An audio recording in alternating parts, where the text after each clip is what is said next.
en colère. C'est un des trucs que j'ai réglé. À Brigitte, nous sommes un couple, je ne sais pas si on vous l'a dit tout à l'heure, mais on peut en témoigner. On témoigne. Ça, par exemple, c'est un changement concret que j'ai fait, tu vois.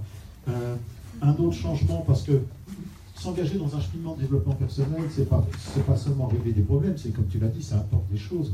Moi, ce que ça m'a beaucoup apporté, et c'est pour ça qu'après, j'ai très vite eu une passion pour le coaching, que ce qui m'intéressait, c'est pas seulement régler des problèmes, mais savoir, je vais le dire comme ça, il n'était pas nécessaire d'aller mal pour aller mieux, si vous voulez. J'allais bien, ma vie fonctionnait bien, et j'ai eu surtout envie de rencontrer des outils, et c'est là que la PNL m'a été très utile, pour pouvoir bâtir un projet de vie, me donner des objectifs accessibles, me motiver, clarifier mes valeurs,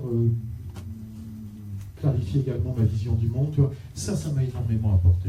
Je dirais que finalement, ça m'a plus apporté sur le versant évolution personnelle, réussite de vie au sens le plus large, hein, être bien dans ses baskets, être sur son chemin de vie, accomplir des choses qui me tiennent à cœur. Ça a été plus important, ça, tu vois, pour moi, que simplement régler tel ou tel problème. Parce que qui plus est, comment dire, vous savez, quand on a certaines difficultés dans notre vie, généralement ces difficultés-là sont d'autant plus présentes lorsqu'on n'a pas un projet. On n'est pas, comment vous dire ça? Imaginez que je suis là dans le présent, et puis en effet, j'ai des choses qui appartiennent au passé et qui peut-être me retiennent. Bon. Mais ces choses me retiennent d'autant plus si je n'ai pas quelque chose ici en direction de l'avenir qui me tracte.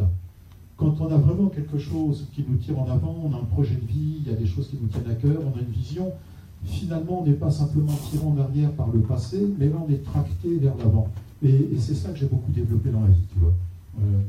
Le fait de bâtir des projets, et des projets qui soient vraiment le reflet de ce qui me tient à cœur. Donc, je crois que c'est ça le principal apport. Pour moi, la PNL, hormis tous les outils, c'est un état d'esprit, c'est une façon de vivre. Tu viens de nous parler que tu as toujours défendu tes valeurs, ça t'a donné un chemin de vie, ça t'a certainement mis en place des convictions. Est-ce que tu peux partager avec nous certaines de tes valeurs, des convictions fortes que tu as à la suite, donc avec toute la vie, tout le parcours que tu as eu, que tu as aujourd'hui, qui viennent de toute cette évolution dont tu nous parles? Oui, alors il y a un basique pour moi dont la PNL parle, alors on peut soit le voir juste de façon un petit peu livresque, ou le vivre pour soi, mais dire bah oui c'est vrai, ils ont raison.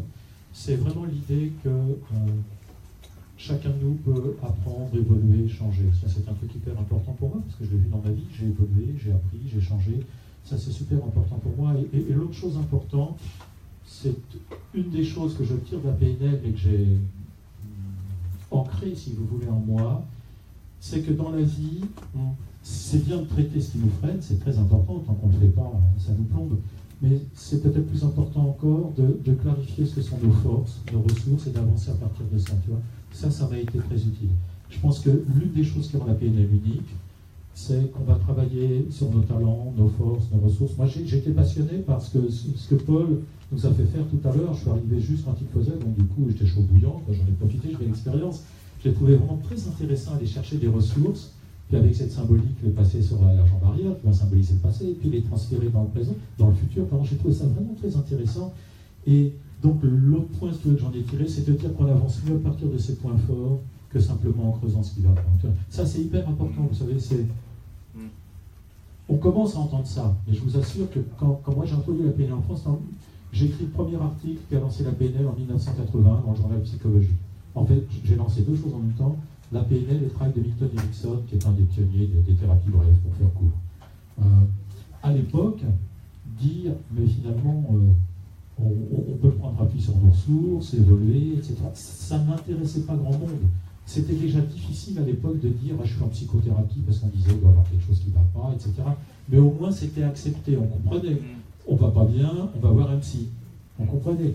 Mais aller voir quelqu'un quand on va bien pour apprendre à mobiliser nos ressources pour aller encore mieux réussir sa vie, ça ne faisait pas sens du tout. Maintenant, oui. L'idée de prendre appui sur nos talents, nos forces, nos expériences, nos sources de vie, et ça, je le dois beaucoup à la PNL. Tu vois, ça m'a vraiment... J'ai changé de logiciel dans ce domaine. Je me suis intéressé beaucoup plus à là où je faisais des différences, à ce que je faisais bien dans ma vie, à mes forces, mes ressources, et à savoir comment utiliser ça, si vous voulez, pour avancer. Ça, c'est un virage vraiment à 90 degrés. Donc, ce que j'ai bien compris, enfin, ce que j'ai entendu, c'est que la PNL, pour toi, tu as découvert ça en 1980. Oui, c'est ça, un petit peu juste avant. On va dire à 2 ou 3 ans presque, bientôt 40 ans. Oui. Comment tu as vu évoluer la PNL? Comment tu l'imagines dans 10 ans, la PNL? Mais écoutez, comment j'imagine dans 10 ans? C'est un peu paradoxal, parce que je pourrais vous dire, j'imagine qu'elle aura disparu. Alors vous allez dire, bon, qu'est-ce qu'on fait là? C'est pas une prévision tellement enthousiasmante, mais si. Parce que finalement, la PNL a tellement bien réussi dans ce qu'elle apportait qu'elle s'est diffusée, si vous voulez, dans les idées de notre époque. L'idée de prendre appui sur ses forces, l'idée de bâtir un projet de vie, etc. Aujourd'hui, c'est rentré vraiment dans de plus en plus d'esprit, de conscience, alors que ça ne l'était pas à l'époque. Donc, si tu veux, moi je vois que la PNL, à la fois, est très vivante, elle est là, elle est pleine d'énergie, elle nous apporte plein de choses, mais en même temps, au-delà de ça, on fait de la PNL sans le dire et même sans le savoir. Je pense que c'est passé, au début, il y avait un petit groupe de gens qui s'y intéressaient, maintenant, je veux dire, c'est passé socialement dans les pratiques. On lit plein de trucs qui viennent de la PNL, mais la PNL n'est pas citée. Énormément font du coaching.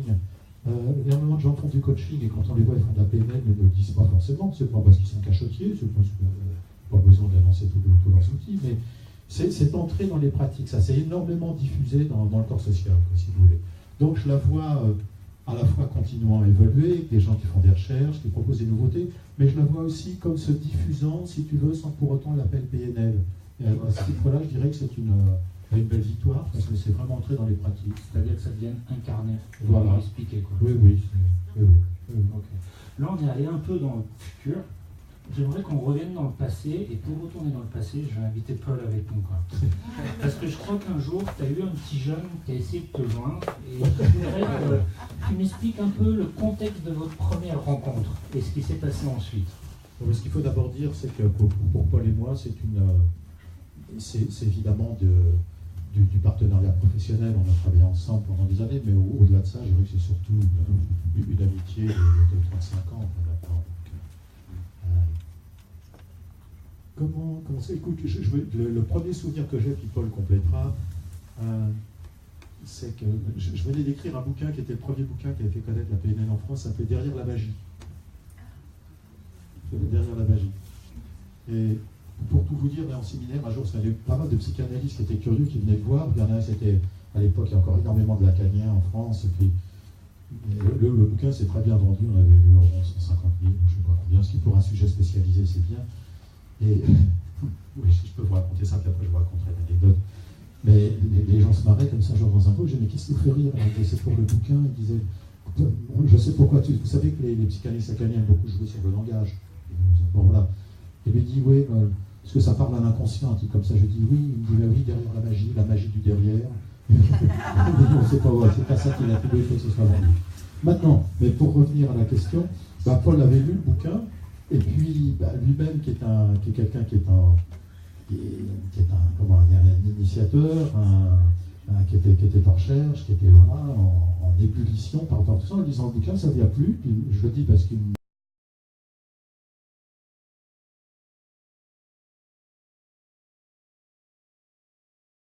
Et alors il est venu, apparemment il ne s'était pas encore couché de la nuit, quoi, puisque la fête battait son plein. Il s'est dit, ah bon, attends, il faut que je remette des idées en place. C'était un peu comme ça, quoi. Exactement. C'est toujours pareil que reste. Pardon. Oui. Et puis bon, le courant passait bien tout de suite, et puis voilà, une chose en avait une autre. Qu'est-ce qui t'a attiré chez cet homme? Comme ça semble un peu ambigu. Alors là, on va faire une page de pub. N'écoute pas, chérie. C'est pas ses yeux bleus.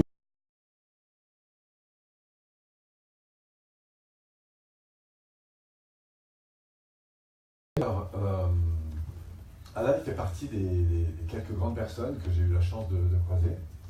Et au-delà de se croiser, le fait qu'on ait travaillé ensemble, je pense qu'il y a deux choses sur lesquelles il m'a beaucoup fait avancer. C'est la notion de précision. Alors que j'ai découvert la PNL, puisque un peu comme il l'évoquait, ayant entraîné pas mal d'années dans les groupes, on va dire, développement personnel, on parlait plus de thérapie que de développement personnel à l'époque.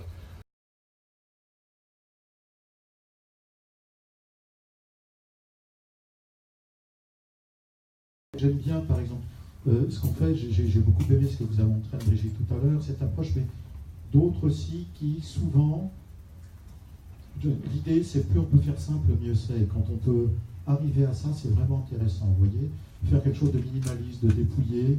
Comme Paul l'a dit, il l'a dit mieux que je ne l'aurais dit, mais enlever tout ce qui est autour et qui est accessoire.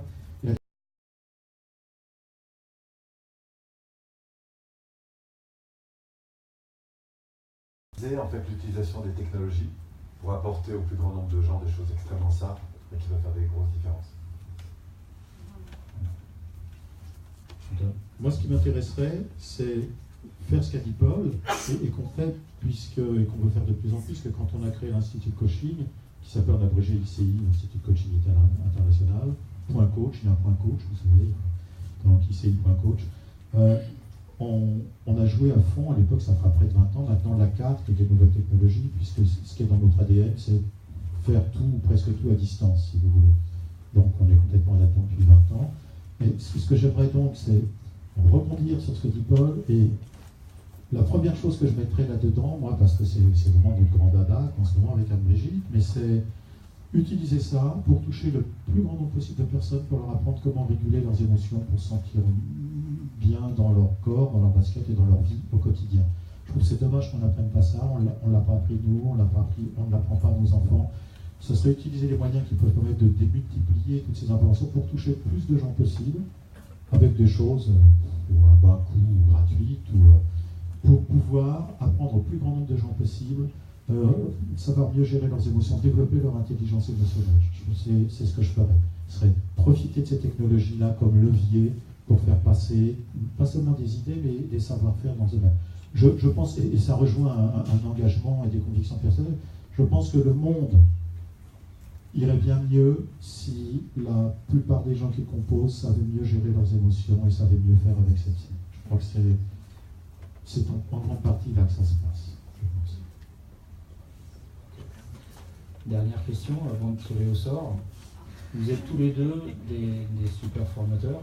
Vous avez tous les deux énormément d'outils que vous maîtrisez.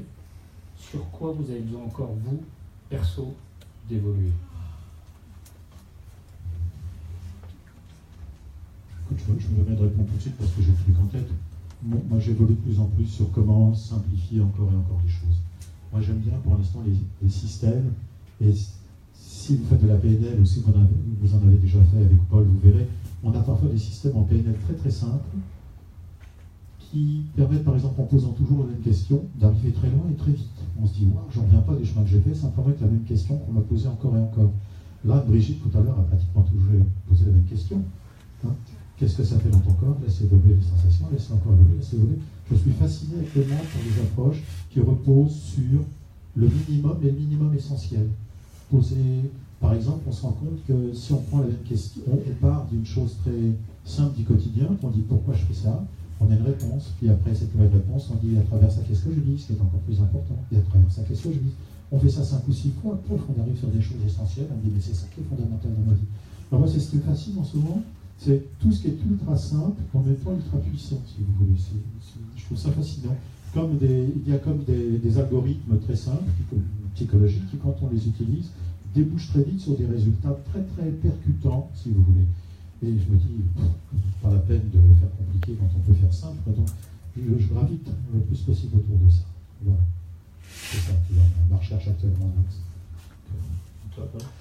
Alors moi, dans ce qui me semble aujourd'hui, en tout cas, ce qui me stimule en termes d'évolution, c'est voilà, la pédagogie m'a toujours passionné. C'est comment faire en sorte que les gens puissent intégrer rapidement des choses. Et aujourd'hui, encore une fois, c'est au niveau des technologies, il y a vraiment une évolution considérable des propositions. Et aujourd'hui, l'idée, c'est d'intégrer ces technologies dans ces méthodes d'apprentissage pour croiser vraiment l'évolution de la conscience, l'évolution des sentiments, l'évolution des comportements. Pour vous donner un exemple de ce que dit Paul par rapport aux technologies, nous on fonctionne uniquement comme ça. Donc on a des formations, souvent plusieurs en ligne chaque soir et toute la semaine.